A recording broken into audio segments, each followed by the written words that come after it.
Boba Fett takes a backseat this week in The Return of the Mandalorian, which, as the name of the episode suggests, sees Din Djarin make his glorious return after over a year since we last saw him. Mando has been up to his usual antics, as it seems, chasing down bounties who put up more than a fight, but luckily this time he's got his trusty Darksaber to dole out his own bit of hyper-violence. Bounty hunting isn't all he's been up to, as he's finally tracked down the remaining Mandalorians from Navarro, mainly Paz Vizsla and the Armorer, going to see them to learn a little bit more about the Darksaber, as well as make it known to the other Mandos as well as us the audience that he intends on seeing his little pal Grogu again in the near future, even going so far as to have something special made for him out of the spear of Beskar he got from Ahsoka. Thanks to the myth of the Darksaber as well, Paz Vizsla, whose ancestor actually forged the sword, decides to challenge Din for ownership of the sword, in a duel which results in Din being cast out from the sect thanks to having removed his helmet before, meaning he is now essentially homeless and familyless. Mando heads to Tatooine, where he reunites with Master Mechanic Peli Motto, who contacted him regarding a new ship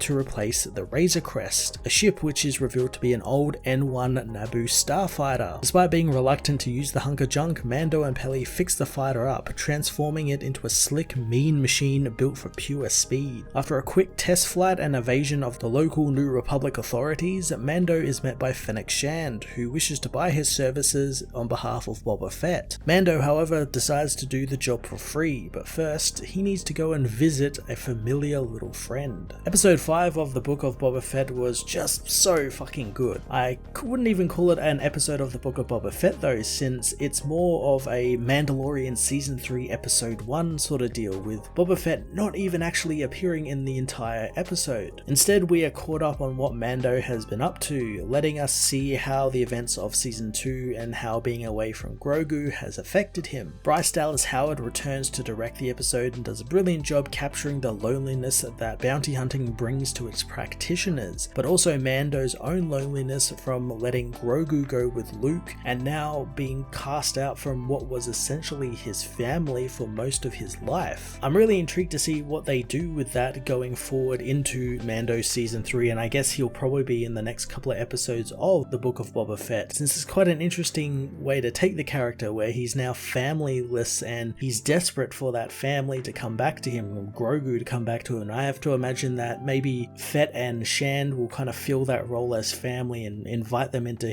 their little sort of crime gang family. On top of all of this, Mando also gets the new ship to replace the Razor Crest, and that's no easy feat since that ship was pretty awesome and just over the last 2 seasons of the show really made it quite infamous, and its design and everything is kind of iconic now. But to replace it with an N1 starfighter is a pretty awesome substitute, especially one that's kind of souped up, made it to look like a bit like a hot rod with its engine sticking out the front of the ship and just the noises it was making. It was really damn cool. I am wondering though how it is meant to transport bounties now, since it's a one-man starfighter and Mando usually likes to bring his targets in alive, though he does kill them sometimes, but you know, this kind of makes it impossible for him to even bring them in alive or even in one piece. I have to imagine something like that will be answered in Mando Season 3, and maybe even this ship gets destroyed or given away to someone, but I'm sure we'll find out sooner or later. The Book of Boba Fett Episode 5 fired on all cylinders, catching us up with a fan favourite character and where they have been mentally after the events of Mandalorian Season 2, as well as teasing some very big things coming in the final 2 episodes of this series. I'm going to give this episode a 10 out of 10.